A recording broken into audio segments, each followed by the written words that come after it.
শাহিনা আফরোজ নিশি লিখেছেন, আমার এক বোন তার প্রবাসী স্বামীকে তালাক দিয়ে একই দিনে প্রেমিককে বিয়ে করে। তার এই বিয়ে এবং তালাক বৈধ হয়েছে কিনা, না হলে করণীয় কি? তা আর এই মেয়ে যদি তার ভুল বুঝে পূর্বের স্বামীর কাছে ফেরত যেতে চায়, যেতে পারবে কিনা, পারলে কি করতে হবে? বোন শাহিনা, প্রথম কথা হলো যে এই ধরনের প্রশ্নের উত্তর কোনো আলেমের সাথে সরাসরি সাক্ষাৎ করে ডিটেল লিখে তারপরে নেওয়ার চেষ্টা করতে হবে। কারণ এখানে অনেকগুলো পাল্টা প্রশ্নের ব্যাপার আছে, যে প্রশ্নগুলো আপনাকে আমি করতে পারছি না এখানে। অতএব আমি অনুরোধ করব যে কোনো একটা ফতোয়া বিভাগে, কোনো বড় কোনো মাদ্রাসায় কোনো মুফতি থাকলে তার সাথে ফেস টু ফেস আপনি বিস্তারিত জানিয়ে তারপরে এই সমস্যার সমাধান নেওয়ার চেষ্টা করবেন। বিশেষ করে তিনি কি তালাক দিয়েছেন কিভাবে? একজন স্ত্রী তো তার স্বামীকে তালাক দিতে পারেন না, তাহলে তার প্রক্রিয়াটা কি ছিল? অর্পিত তালাকের ছিল কিনা, অর্পিত তালাকের শর্ত পাওয়া গেছে কিনা, অনেকগুলো ব্যাপার স্যাপার থাকবে। তবে মৌলিকভাবে একটু বলে রাখি যে একজন স্বামীর সাথে কোনো নারীর যদি বৈধ ডিভোর্সও হয়, এখানে আদৌ বৈধ ডিভোর্স হয়েছে কিনা আমরা জানি না, যদি বৈধ ডিভোর্স হয়েও থাকে তারপরও তিনি সাথে সাথে আরেকটি বিয়ে করলে পরবর্তী বিয়েটা অবৈধ হয়, সে বিয়ে বাতিল এবং সে বিয়ে গ্রহণযোগ্য নয়।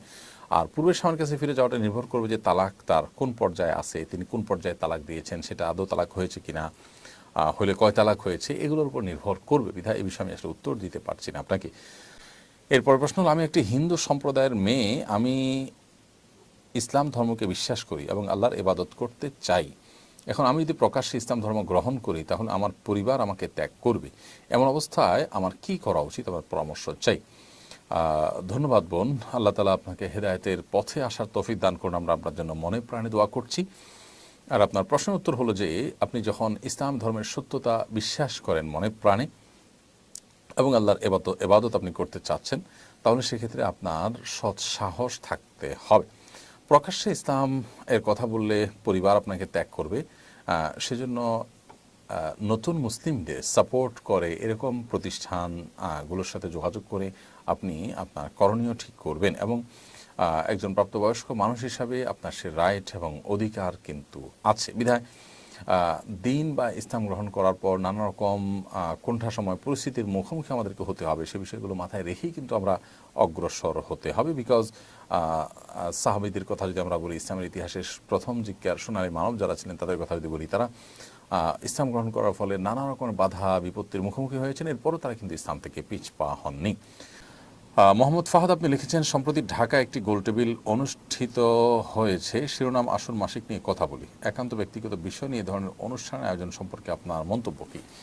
এটা আমার মনে হয় অতি সম্প্রতি নয়, তবে সম্প্রতি এটা নিয়ে আলোচনা উঠেছে। তবে এ ধরনের অনুষ্ঠান প্রায় হয়ে থাকে আমাদের দেশের শিক্ষা প্রতিষ্ঠানগুলোতে সচেতনতার নাম দিয়ে মাসিক এবং এ জাতীয় বিষয়গুলোকে নিয়ে খোলামেলা আলাপ আলোচনা করার জন্য একটা শ্রেণী মানুষ আমাদের সাধারণ কিশোর কিশোরীদেরকে এবং শিক্ষার্থীদেরকে উদ্বুদ্ধ করছে। প্রশ্ন হলো যে মাসিকের মতো বিষয়কে খোলামেলা কেন আলাপ করতে হবে?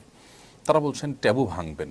এই ট্যাবু ভাঙতে হবে কেন? অর্থাৎ তথাকথিত ট্যাবু ভাঙার নামে আপনি মাসিকের মতো একান্ত ব্যক্তিগত এবং সিক্রেট পার্সোনাল বিষয়গুলোকে খোলামেলা আলোচনা কেন করছেন?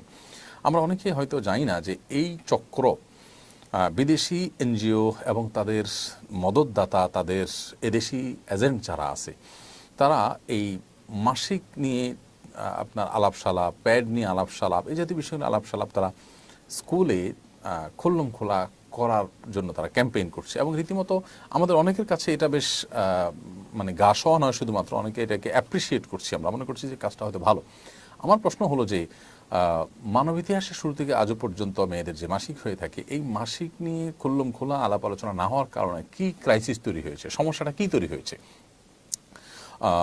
যদি বলেন যে কোথাও কোনো মেয়ে এ সম্পর্কে খুব বেশি খোলামেলা না হওয়ার কারণে বা না বলতে না পারার কারণে তার কোনো সমস্যা হয়েছে, তো সেটার রেশিও কতটুকু? আর এখন এটা নিয়ে খোলামেলা আলোচনা করার যে ফলশ্রুতি সেটা কি, সেটা দিনের আলোর মতো পরিষ্কার এবং কারোর সেটা বোধহয় আর বলে বোঝানোর অপেক্ষা রাখে না। দেখুন, মানুষের স্বভাবজাত লজ্জা, লাজুকতা, এটা মানুষের অনেক বড় একটা সম্পদ। এটা যখন হারিয়ে ফেলে কোনো সমাজের মানুষ, তখন সে সমাজ থেকে মানুষ ভালো কিছু আশা করে না, সেখান থেকে কল্যাণের কোনো কিছু মানুষ পায় না। মাসিকের মতো পার্সোনাল বিষয় নিয়ে তো আলাপ আলোচনা করতে, মানুষ তো মলমূত্র ত্যাগ করে, সেটাও তো পার্সোনাল বিষয়, তো সেটা নিয়ে একেবারে খুল্লম খোলা গোলটেবিল বৈঠক করে আলোচনা করেন তো দেখি? নিশ্চয়ই সেটা আপনি আলোচনা ওইভাবে করবেন না।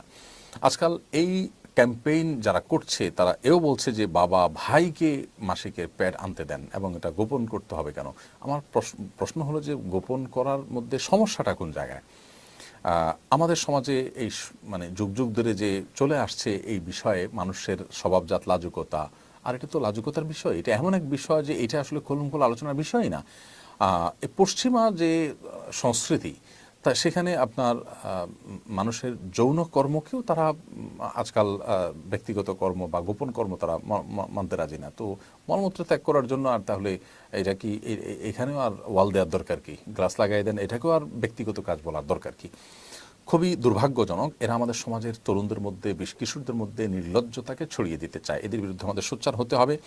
এরা আমাদের সমাজে নানা মুখরোচক স্লোগান দিয়ে এ ধরনের ক্যাম্পেইন করছে এবং এই সমস্ত ক্যাম্পেইনের কুফল আমরা দেখতে পাচ্ছি। আজ আমাদের কিশোরদের যে ভয়াবহ দুরবস্থা, এর অন্যতম কারণ হলো তাদের এই স্বভাবজাত যে লাজুকতা, সেটাকে তারা তুলে দেওয়ার অপচেষ্টায় লিপ্ত আছে।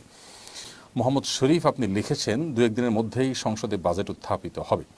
এবারের বাজেটে দেশি বিদেশি ঋণের সুদি দিতে হবে 1.25 লাখ কোটি টাকা। এ সম্পর্কে আপনি কি বলবেন? ভাই শরীফ, এ বিষয়ে আমরা এর আগেও একাধিকবার বলেছি। বাংলাদেশের সংখ্যাগরিষ্ঠ জনগণ যেহেতু মুসলিম এবং এদেশের মুসলমানরা অন্য যে কোনো বিষয়ের ক্ষেত্রে তাদের ত্রুটি বিচ্ছেদে যাই থাকুক না থাকুক, সুদ থেকে বাঁচার জন্য প্রত্যেকটা মানুষ কম বেশি চেষ্টা করে। যার কারণে আমরা দেখি যে কনভেনশনাল ব্যাংকগুলো পর্যন্ত ইসলামী ব্যাংকিংয়ের উইং খুলতে বাধ্য হয়, কারণ মানুষ সুদকে ঘৃণা করে, সুদ থেকে বাঁচার চেষ্টা করে।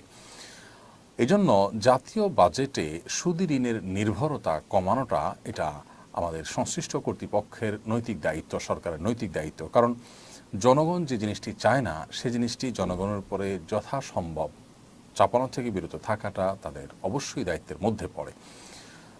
বিধায় আমাদের জাতীয় বাজেটে এই সুদি ঋণের নির্ভরতাটা কমাতে হবে এবং সেটার জন্য আমরা এর আগে বলেছি যে সংশ্লিষ্ট বিষয় বিশেষজ্ঞরা তাদের মতামত দিবেন। আমরা আমাদের ক্ষুদ্র জ্ঞান থেকে, আমাদের একজন দেশের নাগরিক হিসাবে যে বক্তব্য আছে সেখান থেকে আমরা বলতে চাই যে বহু খাত আছে যে খাতগুলোতে আসলে কৃচ্ছতা সাধন করলে, অপচয় বন্ধ করলে আমাদের অনেকখানি সুদি ঋণের উপর নির্ভরতা কমানো যাবে। ধরা যাক যে আমাদের সরকারি কর্মকর্তাদের জন্য যে লাক্সারিয়াস গাড়িগুলো কেনা হয়, এই গাড়িগুলোর ম্যাক্সিমামই ঢাকার মধ্যে বা শহরের মধ্যেই চলাফেরা করে।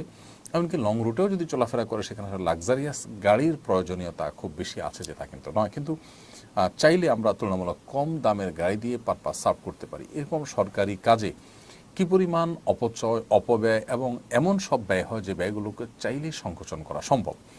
শুধুমাত্র এভাবে সব জায়গায় যদি সংকোচন নীতি অবলম্বন করা হয়, তাহলে আমার মনে হয় যে সুদি ঋণের উপর নির্ভরতা অনেকাংশেই কমানো সম্ভবপর হবে।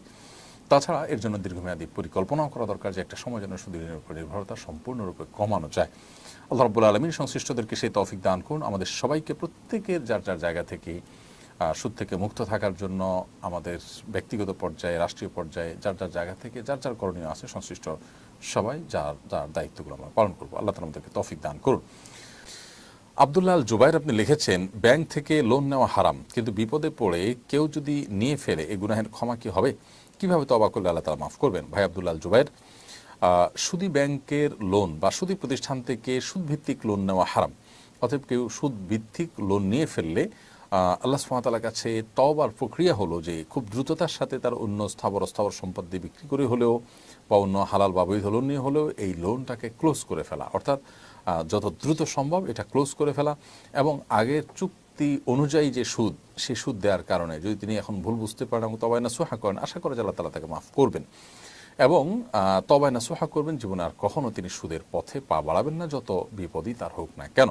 আশা করে যে আল্লাহ রাব্বুল আলামিন ক্ষমা করবেন, কারণ তিনি ক্ষমাশীল, তিনি ক্ষমাকে ভালোবাসেন। ইন্নাল্লাহা ইউহিব্বুত তাওয়াবিনা ওয়া ইউহিব্বুল মুতাতাহহিরিন। আল্লাহ তাআলা তওবা করে আল্লাহর দিকে যারা আসেন তাদেরকে আল্লাহ তাআলা ভালোবাসেন। বিধায় তওবা করে গুনাহ মাফ চাইলে আশা করে যে আল্লাহ তাআলা মাফ করবেন। এমনি মাসুম বাচ্চা লিখেছেন, কোনো সম্পদের নেসাব পরিমাণ মালিক হলে 1 বছর অতিবাহিত হওয়ার পর ওই সম্পদ যদি নেসাব পরিমাণ না থাকে তাহলে যাকাত দিতে হবে কিনা? সকল সম্পদকে 1 বছর অতিবাহিত হওয়া শর্ত? কোনো সম্পদ কেউ যদি নেশাব পরিমাণ সম্পদের মালিক হয়েছে, এরপর মাঝখানে যদি কোনো সম্পদ এসে যুক্ত হয়, তাহলে ওইটার আর 1 বছর অতিবাহিত হওয়া জরুরি নয়, বরং আগের যেই নেশাব আছে সেই নেশাবের সাথে যেটাই প্লাস হবে সেটা আগের নেশাবের যখন জাকাত দিবেন সেটার সাথে মাঝে প্লাস হওয়া সম্পদেরও জাকাত আপনি দিয়ে দিবেন। আলী হাসান লিখেছেন, আমি যে দোকানে চাকরি করি সে দোকানে মালিক মাঝে মধ্যে দোকানে থাকেন না, তখন দোকান বন্ধ করতেও নিষেধ করে যান।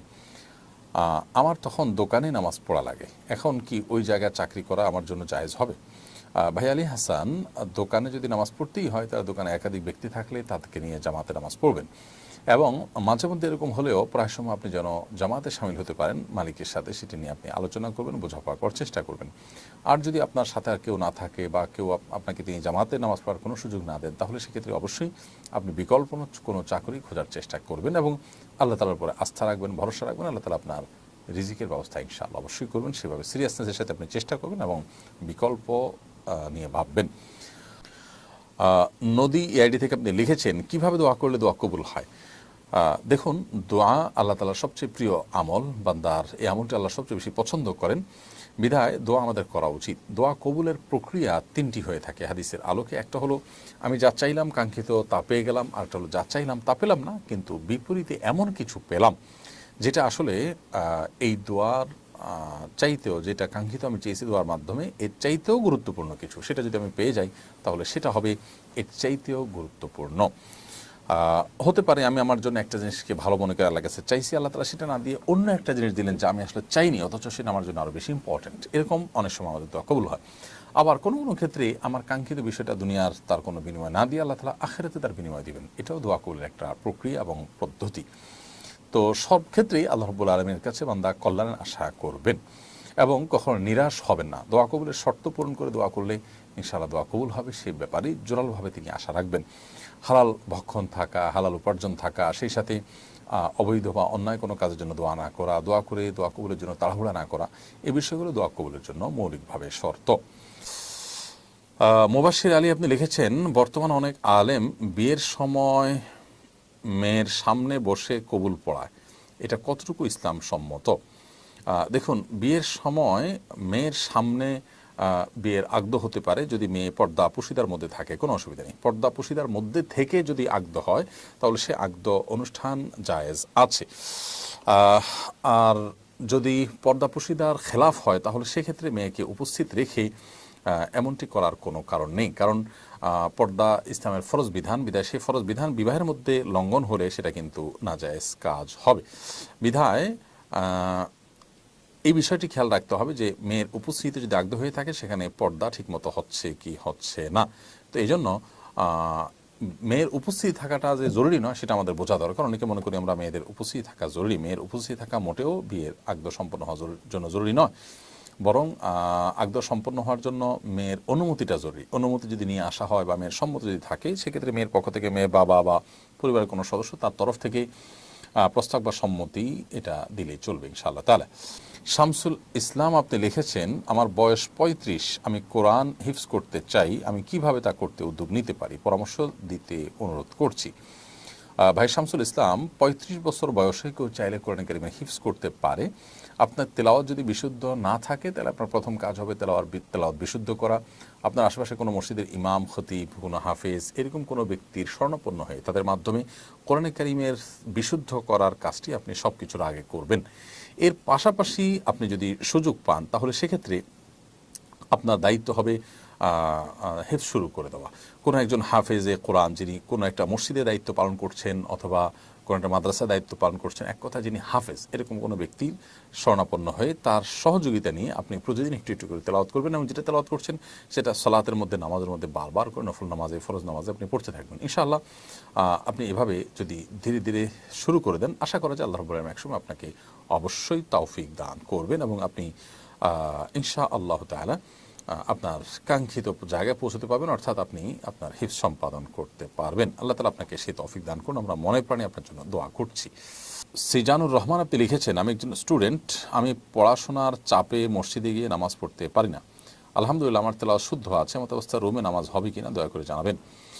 ভাই সিজানুর রহমান, আপনি ছাত্র মানুষ, পড়াশোনার চাপে যে মসজিদে গিয়ে সালাত আদায় করতে পারছেন না এবং আপনার তেলাওয়াত শুদ্ধ আছে, তো সেক্ষেত্রে আপনি রুমে কয়েকজনকে নিয়ে জামাতে নামাজ পড়তে পারেন প্রয়োজনে, কিন্তু একাকী নামাজ পড়বেন না। পড়াশোনার চাপ এটা যেরকম আপনি নিচ্ছেন, ঠিক একইভাবে সালাতে জামাতের সাথে সালাত আদায়ের চাপও আপনার নেওয়ার মানসিকতা থাকতে হবে। যদি সেটা না হয় তাহলে সেক্ষেত্রে বুঝতে হবে যে আপনার দিনদারিতার মধ্যে ঘাটতি আছে, দিনদারিতার মধ্যে কমতি আছে, বিধায় আপনাকে যে কোনো মূল্যে জামাতের সালাত আদায়ের পরে গুরুত্ব আরোপ করতে হবে। লুবনা ইসলাম লিখেছেন, আমি কাউকে অভিশাপ দিয়েছি, এখন করণীয় কি? আপনি কাউকে অভিশাপ দিয়ে থাকলে আল্লাহর কাছে তওবা করবেন, মাফ চাইবেন এবং তার জন্য বরং নেক দোয়া করবেন যাকে অভিশাপ দিয়েছেন। ইনশাআল্লাহ বিদিন আল্লাহ তাআলা ক্ষমা করবেন। আল্লাহ রাব্বুল আলামিন কোরআন কারীমে বলেছেন যে মানুষ যে বদদোয়া দিয়ে থাকে আমরা, এই জাতীয় বিষয়গুলো যদি আল্লাহ সাথে সাথে কবুল করতেন তাহলে মানুষ শেষ হয়ে যেত। ওয়ালাউ ইয়াজ্জালুল্লাহু শাররা ইসতাআজালাহুম বিল খাইর লাকুদিয়া ইলাইহিম আজালুহুম। মানুষের ভালো দোয়াগুলো আল্লাহ তাআলা যেরকম দ্রুততার সাথে কবুল করেন, মন্দ দোয়াগুলো যদি এরকম দ্রুততার সাথে কবুল হয়ে যেত তাহলে তাহলে মানুষ অনেক আগেই ধ্বংসপ্রাপ্ত হয়ে যেত। অতএব বোঝা গেল যে মানুষের ভালো দোয়াগুলোর মতো করে বদদোয়াগুলো আল্লাহ তার সাথে সাথে কবুল করেন না। বিশেষ করে বান্দা যখন তওবা করে ফিরে আসে তখন সেটির ক্ষতি থেকে আল্লাহ তাআলা বাঁচিয়ে দেন। ওয়ালিউল্লাহ মেজবা লিখেছেন, জায়গার সংকট থাকলে 30-40 বছর পুরানো কবরের উপরে ঘর তোলা যাবে কিনা, এর বিধান কি? যদি কবরের লাশ মাটির সাথে মিশে যায় এবং বিকল্প কোনো জায়গা না থাকে, কেউ নিরুপায় হয়, তাহলে সেক্ষেত্রে কবরের উপরে রাস্তাঘাট করা বা ঘরবাড়ি করাকে অনেক উলামা ইকরাম জায়েজ বলেছেন, যদি অনেক উলামা ইকরাম সেটাকে সর্বাবস্থায় কবরস্থানের পর কোনো স্থাপনা করাকে মাকরুহ বলেছেন।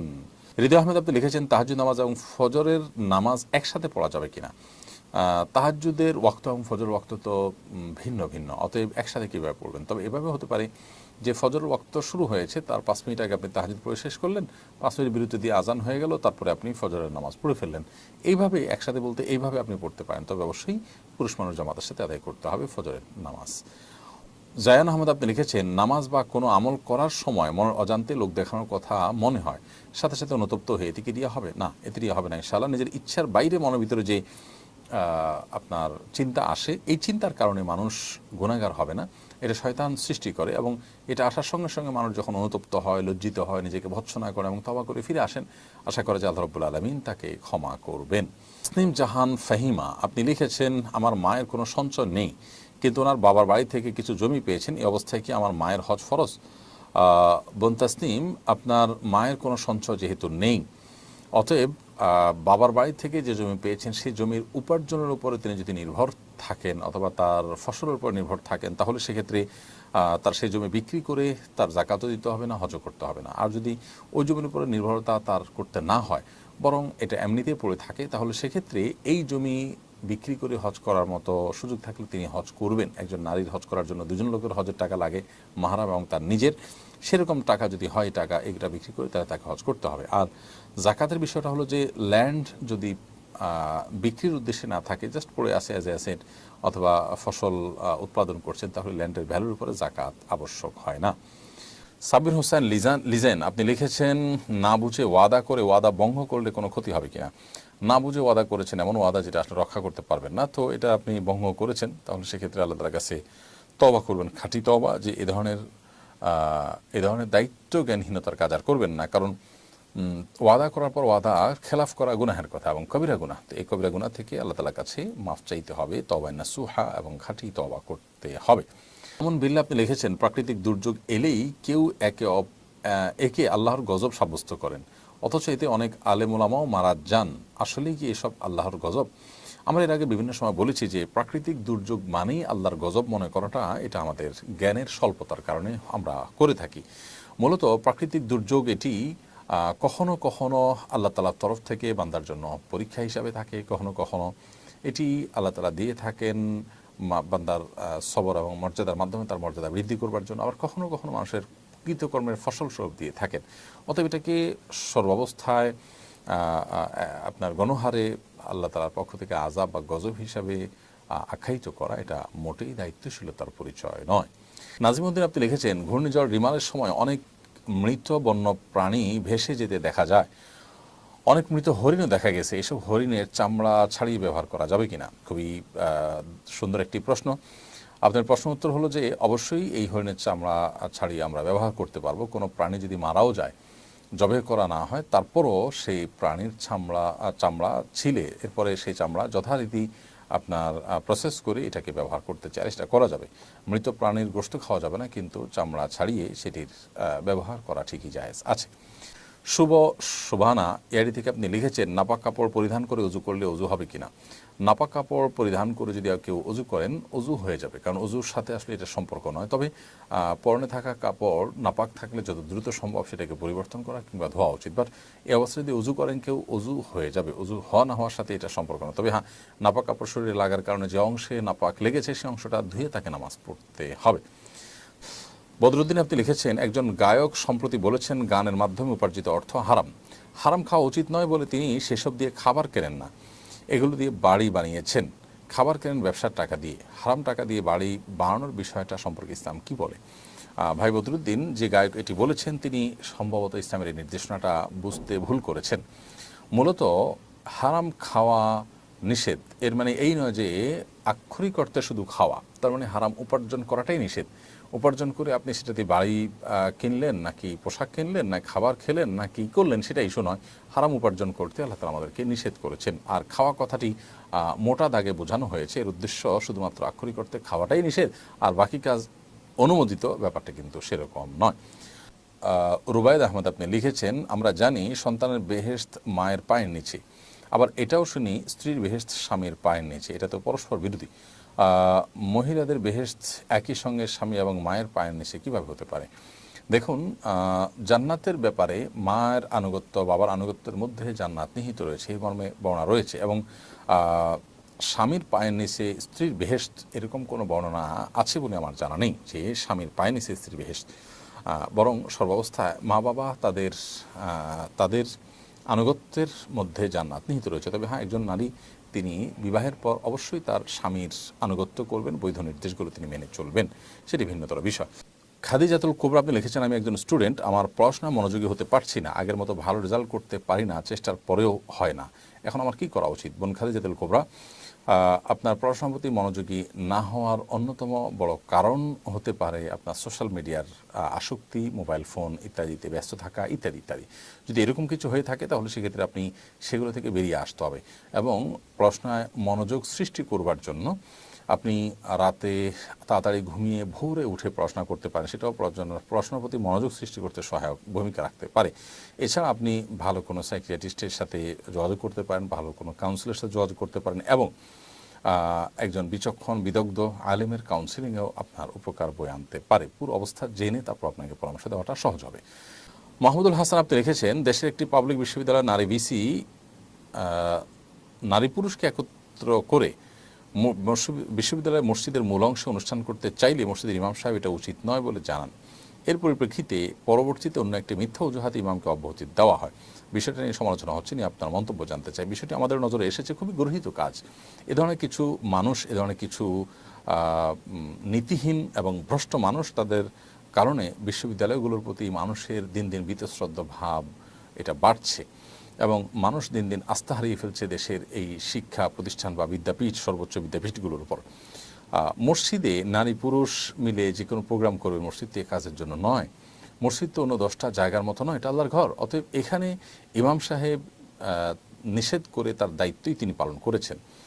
মসজিদে যদি কোনো নারী নামাজ পড়তে আসেন, তিনি যথা নিয়মে পর্দার সাথে তিনি আলাদা করে নামাজ পড়বেন, কিন্তু নারী পুরুষ একসাথে মিশ্রিত অবস্থায় আপনি সেখানে বিভিন্ন অনুষ্ঠান করবেন মসজিদের মধ্যে, এটা কোনো অবস্থাতে জায়েজ নয়। ইমাম সাহেব যেটি বলেছেন সেটি সত্যই বলেছেন। ইমাম সাহেবের কথাকে যদি তিনি সহ্য করতে না পারেন তাহলে সেক্ষেত্রে তার সেটা সহ্য ক্ষমতার ঘাটতি এবং কমতি। তিনি ইমাম সাহেবের প্রতি এই কারণে অন্য অজুহাত তুলে যে ইমাম সাহেবের চাকরি থেকে তাকে অব্যাহতি দেওয়ার উদ্যোগ নিয়েছেন, সেটি অবশ্যই গর্হিত কাজ করেছেন এবং তার উচিত তওবা করা, আল্লাহর ভয় করে ফিরে আসা। আমাদের সবাইকে আল্লাহর কাছে চলে যেতে হবে। আমাদের অন্যায়, অনাচার, ক্ষমতার দম্ভ, এর সবগুলোর জন্য আল্লাহ তাআলা কিছু কিন্তু আমাদেরকে বিচারের মুখোমুখি হতে হবে। বিধায় আমরা আশা করব যে ইমাম সাহেবকে তার চাকরি ফিরিয়ে দেওয়া হবে এবং এই ভিসি তাকে যথাযথভাবে তার এই কৃতকর্মের জন্য প্রায়শ্চিত্ত করতে বাধ্য করা হবে। এটি আমরা প্রত্যেকটা মানুষই আশা করব এবং যে কোনো বিবেক মানুষই সেটা আশা করবে। না হলে সমাজের মানুষের আস্থা দিন দিন তলানিতে যেতে থাকবে দেশের সর্বোচ্চ বিদ্যাপীঠগুলোর ব্যাপারে। আব্দুল্লাহ জুবাইর লিখেছেন, দ্রুত বিবাহের জন্য কি কোনো আমল আছে? স্পেসিফিক কোনো আমল নেই, তবে দ্রুত বিবাহের জন্য আপনি নিজের উপার্জন করার পাশাপাশি আল্লাহ তাআলার কাছে সাধারণ সময় দোয়া করলেন এবং প্রচেষ্টা অব্যাহত রাখলেন। আশা করি আল্লাহ তাআলা আপনাকে সফল করবেন। শাবিনা সুলতান আপনি লিখেছেন, আমি মানসিকভাবে খুবই কষ্টে আছি, আর সহ্য হচ্ছে না, কিভাবে নিজেকে সামলাবো। দেখুন, ইমানদারের কষ্টের যে কোনো মানুষের কষ্টের একটা শেষ আছে, সীমানা আছে। দুনিয়া জীবন শেষ হয়ে গেলে আমাদের এই কষ্টগুলো আর থাকবে না। এজন্য একজন ইমানদার যে কোনো কষ্টে ভেঙে না পড়ে, মুষড়ে না পড়ে তিনি আল্লাহর প্রতি আস্থা রাখবেন এবং ভরসা রাখবেন। মনে রাখবেন যে এই পরিস্থিতি আপনার যে কষ্টের কারণ হচ্ছে, এটার এক সময় এন্ডিং আছে, এর একটা শেষ আছে, বিধায় এক সময় এটা শেষ হবে। বিধায় আপনি সবর করবেন এবং আল্লাহ সুবহানাহু ওয়া তাআলার কাছে কেমন বাক্যে দোয়া করবেন। আল্লাহ তাআলা তার প্রিয় নবীদেরকে, তার প্রিয় রাসূলদেরকে জীবনে অনেক বেশি বিপদ আপদ দিয়েছেন, পেরেশানি দিয়েছেন, অতএব তারা কিন্তু সেগুলোতে সবর করেছেন, ভেঙে পড়েন নাই। আপনি ভেঙে পড়বেন না, আল্লাহ তাআলার কাছে দোয়া করবেন। দুরুদ এবং দোয়া ইউনুস এবং ইস্তেগফার বেশি বেশি পাঠ করবেন, এবং বিশেষ করে এই ধরনের পরিস্থিতিতে আল্লাহ তাআলার কাছে ডিপ্রেশন থেকে বাঁচার জন্য দোয়া করবেন। আল্লাহুম্মা ইন্নী আউযু বিকা মিনাল হাম্মি ওয়াল হাযান। আল্লাহ আপনার কাছে টেনশন, পেরেশানি, ডিপ্রেশন থেকে আমরা পানাহ চাই। আশা করা যায় আল্লাহ তাআলা আপনার প্রতি রহম করবেন। সোহেল সুলতানা লিখেছেন, বই বিনিময় উৎসব, এক বই বিনিময় অন্য বই বিনিময় কি সুদের পর্যায়ে পড়ে? যদি কারোর কাছে বই থাকে, একটা বই দিয়ে তিনি আরেকটা বই লেনদেন করেন পরস্পরের মধ্যে, তো এটা সুদের আওতায় পড়বে না। ফরিদ কবির লিখেছেন, লিচুর ক্ষেত্রে একটা ব্যাপার প্রায় লক্ষ্য করা যায়, পরিমাণে কম থাকে, যারা পরিমাণে কম দেয় তাদের ব্যাপারে ইসলাম কি বলে? কোরআনে কারীমে আল্লাহ তাআলা বলেছেন, ওয়াইলুল লিল মুতাফফিফিন, যারা পরিমাণে কম দেয় ক্রয় বিক্রয়ের ক্ষেত্রে তাদের জন্য ধ্বংস অনিবার্য, আল্লাহ তাআলা বলেছেন। এবং কওমে সামুদের যে ত্রুটিগুলো ছিল, তমন থেকে একটা ছিল যে তারা মাপে কম দিত। আরও বিভিন্ন জাতির এই ধরনের অপরাধ কর্ম ছিল, এবং তার ফলশ্রুতিতে তাদের প্রতি আল্লাহ তাআলা আযাব এসেছে। আখির নবী মুহাম্মদ সাল্লাল্লাহু আলাইহি ওয়াসাল্লামের উম্মতের উপর একসাথে আযাব এসে সমূলে তাদের ধ্বংস করবে না। তবে আল্লাহ তাআলা কোরআনে ঘোষণা দিয়েছেন, ওয়াইলুল লিল মুতাফফিফিন, যারা ওজনে কম দেয় তাদের ধ্বংস অনিবার্য, সেটা আজ হোক আর দুদিন পরে হোক। বিধায় আল্লাহ তাআলার কাছে অবশ্যই এর জন্য জবাবদিহিতার মুখোমুখি হতে হবে, এবং কিয়ামতের ময়দানের বিচার হবে, জাহান্নামে যেতে হবে। বান্দার হক এমন কঠিন বিষয় যে বান্দার হক আল্লাহ তাআলা মাফ করবেন না। বান্দার হক বান্দার কাছ থেকে যদি আপনি সেটার সুরাহা করে নিয়ে যেতে না পারেন, তাহলে মৃত্যুর পর আল্লাহ তাআলার কাছে আপনার প্রত্যেকটা পয়সার জন্য আপনাকে হিসাব দিতে হবে। সেখানে একজন লিচু বিক্রেতা 100 লিচু বলে দিলেন, তিনি জানেন সেখানে 10টা কম আছে, ইচ্ছা কিন্তু 10 কমায় দিলেন।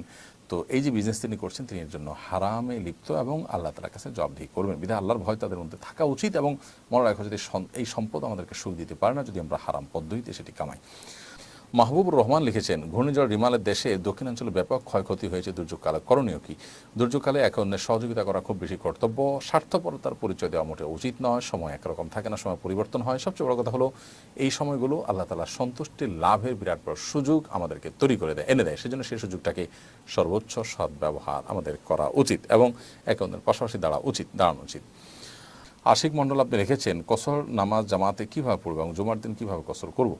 কসর নামাজ আপনি যখন জামাতে পড়বেন, তখন ইমাম সাহেব যদি মুসাফির হন এবং মুক্তাদিরও মুসাফির হয়, তাহলে উভয়ে কসর পড়বেন। আর যদি ইমাম সাহেব স্থানীয় হয়, তাহলে সেক্ষেত্রে মুক্তাদির জন্য আর কসর প্রযোজ্য হয় না। মুক্তাদি মুসাফির হলেও ইমামের আনুগত্য করে পুরো নামাজ পড়বেন। আর জুমার দিন মুক্তাদি যদি মুসাফির হন, তিনি চাইলে জুমা না পড়ে জোহর পড়তে পারেন। আর যদি জুমা পড়েন, তাহলে সেক্ষেত্রে জুমা ইমাম সাহেবের সাথে যথারীতি 2 রাকাত জুমাই পড়বেন। জুমা 2 রাকাতে তার কসর হয় না। আব্দুল আল কাফি লিখেছেন, দুর্যোগের মুহূর্তকেও অনেকে উদযাপন করে। ঘূর্ণিঝড় রিমালের সময়ও ফেসবুকে অনেকে খিচুড়ি খাওয়ার পোস্ট করেছে। কেউ কেউ তো রিমাল দেখতে কক্সবাজারেই চলে গেছেন। বিষয়টা কীভাবে দেখেন? দেখুন, আমরা খুব ভয়ঙ্কর একটা সময় পার করছি। আমার মনে হয় যে আজকাল যে কোনো বিষয় নিয়ে উৎসব করার বা যে কোনো বিষয়কে উদযাপন করার একটা মানসিকতা আমাদের মধ্যে তৈরি হয়েছে। এটা ভোগবাদ এবং বস্তুবাদ এই সমাজে ঝেঁকে বসার কারণেই হয়েছে। একজন ইমানদার, তিনি পরকালে বিশ্বাসী হওয়ার কারণে তিনি ভোগবাদে গা ভাসাতে পারেন না, তিনি এই ধরনের উন্মাদনা তিনি করতে পারেন না। দুর্যোগ দুর্বিপাকে, বিশেষ করে ঘূর্ণিঝড়, প্লাবন, তুফান, এই সমস্ত পরিস্থিতিতে, ঝড় বৃষ্টি, এই সমস্ত পরিস্থিতিতে প্রান্তিক জনগোষ্ঠীর মানুষের অনেক কষ্ট হয়। তাদের কথা একজন বিবেকবান মানুষের মাথায় আসবে এবং তাদের জন্য কিছুটা করার চিন্তা করবেন। এর বাইরে সেই সময়টাতে ফুর্তি করা, আমি ঝড়ের মধ্যে বরং অনেক বেশি ফুর্তি করছি, আনন্দে আছি, আমি গোশ পোলাও খাচ্ছি বা খিচুড়ি খাচ্ছি, এই বিষয়গুলো সোশ্যাল মিডিয়াতে শেয়ার করা ইত্যাদি করা, এটা হলো দায়িত্ব জ্ঞানহীনতার পরিচয়। মানুষ যে এখন স্বার্থান্ধ হয়ে গেছে, মানুষ যে তার আশপাশ নিয়ে ভাবার সুযোগ পর্যন্ত নেই, শুধুমাত্র নিজের সুখটুকুই দেখছে, এরকম একটা ভয়ঙ্কর পরিস্থিতি আমরা দেখতে পাচ্ছি। এবং ধর্মীয় শিক্ষা, নৈতিক শিক্ষা সর্বত্র এটা এটাকে দূরে সরিয়ে দেওয়ার কারণে কিন্তু এই পরিস্থিতি তৈরি হয়েছে। বিধায় আমাদের উচিত হবে আল্লাহর কাছে তওবা করা, ইস্তেগফার করা এবং এ জাতীয় পরিস্থিতিতে আল্লাহর দিকে মনোনিবেশ করা, ফুর্তি করা নয়। সৌরভ ইসলাম সাজিদ লিখেছেন, ছোট একটা চাকরি করে বিয়ে করতে চাই, তবে মনের ভিতর নানা রকম দ্বিধাদ্বন্দ্ব আছে, এ বিষয়ে কিছু বলবেন? ভাই সৌরভ ইসলাম সাজিদ, আল্লাহ তালা আপনার মনের বাসনা পূরণ করুক, আমরা দোয়া করি, এবং আপনার বিবাহের যে প্রয়োজন সেটা আল্লাহ তালা পূরণ করার তৌফিক দান করুন। আমার মনে হয় আপনি কোনো আলেমের সাথে সরাসরি সাক্ষাৎ করে আপনার বিষয়টা সম্পর্কে আপনি জানার চেষ্টা করেন এবং সুরাহা করার চেষ্টা করেন, তাহলে ইনশাআল্লাহ বিদিল্লাহ আশা করা যায় যে আপনি আপনার সমস্যার সমাধান করতে পারবেন। রোমানা কবির লিখেছেন, আমার ভাগ্নি 10 বছর 1 মাস 13 দিন বয়সে ইন্তেকাল করেছে। সে হিজাব করতো, কোরআন পড়তে পারতো এবং নামাজ শেখানো হচ্ছিল, ওর জন্য দোয়া কামনা করছি। অবশ্যই আপনার ভাগ্নির জন্য দোয়া করছি, আল্লাহ তাআলা তাকে জান্নাতুল ফেরদাউসের মেহমান হিসেবে কবুল করুন। মমিন খান লিখেছেন, সন্তান জন্ম হওয়ার পর যদি আজান দেওয়া না হয় পরবর্তী করণীয় কি? আর পরবর্তীতে বিশেষ কোনো করণীয় যদি আজান দেওয়া মিস হয়ে থাকে তবে আজান দেওয়াটা মুস্তাহাব, না দিলে যে গুনাহ হবে এটা সেরকম না। মনি বিনতে হোসেন লিখেছেন, বদনজর লেগেছে কিনা কিভাবে বুঝবো? এটা রাখিরা ভালো বলতে পারবে, বিশেষ করে সোশ্যাল মিডিয়াতে রুকিয়ার অ্যাপগুলো থেকে আপনারা সহযোগিতা নিতে পারেন। নাইন খান লিখেছেন, সুদখোরের বাগানের ফল খাওয়া যাবে কিনা? যে ব্যক্তি সুদখোর, তার বাগানের ফল এটা যদি তার সুদের উপার্জন থেকে না আসে, সুদি ইনভেস্টমেন্ট থেকে না আসে, তাহলে সেটা খাওয়া যেতে পারে। ফারজানা রোমা লিখেছেন, নামাজ পড়ার অবস্থা যদি মাসিক হয় তাহলে করণীয় কি? নামাজ পড়ার অবস্থা মাসিক হলে নামাজ ছেড়ে দিবেন এবং মাসিকের যে বিধিবিধান আছে সেটা প্রযোজ্য হবে। আশফিক আহমদ লিখেছেন, ঘরের দরজার সামনে একটি গাছ ছিল, গাছটি মারা গেছে কিন্তু কাটা হয়নি। অনেকে বলে এই গাছের ছত্রছায়া অমঙ্গল এবং কুলক্ষণ, আসলে কি সত্য? এটা একেবারেই কুসংস্কার, এটাকে অমঙ্গল বা অলক্ষণ কুলক্ষণ মনে করাটা বরং গুনাহের কথা। কামরুল হাসান লিখেছেন, যদি রাতে স্বপ্নদোষ হয় আর আমি না বুঝতে পেরে গোসল ছাড়াই ফজর নামাজ পড়ি তাহলে কি আমার নামাজ হবে কিনা? আপনি না জেনে না বুঝে যেটা করে থাকেন পরবর্তীতে সে নামাজ কাজা করবেন, কারণ তার এই নামাজ হয়নি। মুবাশশারা বিনতে আবুল কাসেম লিখেছেন, বাবা মাকে কীভাবে দিনের পথে আনার জন্য নসিহা করব? নিজে নরমে বোঝাবেন এবং তাদের উপযোগী বই পুস্তক বা ওয়াজ নসিহত তাদেরকে শোনাবেন, পড়াবেন, অথবা অন্য কাউকে দিয়ে বোঝাবেন এবং শেষে আল্লাহর কাছে দোয়া অব্যাহত রাখবেন। ইনশাআল্লাহ বিদিনিল্লাহ আপনার এই বহুমুখী প্রচেষ্টা দ্বারা আশা করে যে আল্লাহ রাব্বুল আলামিন আপনার মা বাবাকে, আপনার প্যারেন্টসকে হেদায়েত দান করবেন। তবে চূড়ান্ত কথা হলো যে হেদায়েতের মালিক আল্লাহ তাআলা, আমরা চেষ্টা করার মালিক শুধুমাত্র আমরা চেষ্টা করব। নীলুফা জামি আপনি লিখেছেন, রিজিক নিয়ে খুব পেরেশানিতে আছি, পরামর্শ কামনা করছি। রিজিক নিয়ে পেরেশানি এই জন্য হয় যে রিজিক সম্পর্কে আমাদের ধারণা নাই, যে এটি আল্লাহ তাআলার জিম্মায়। আমরা চেষ্টা করব আমাদের দায়িত্ব এবং কর্তব্যের অংশ হিসেবে, বাকি রিজিক দেওয়ার মালিক আল্লাহ তাআলা। আল্লাহ তাআলা কখনো পরীক্ষা করেন, কখনো কষ্ট দেন, কখনো মানুষকে সুসময় দেন। সেই পরিস্থিতিগুলোতে আল্লাহ তাআলার উপরে পরিপূর্ণ আস্থা আমাদের থাকতে হবে।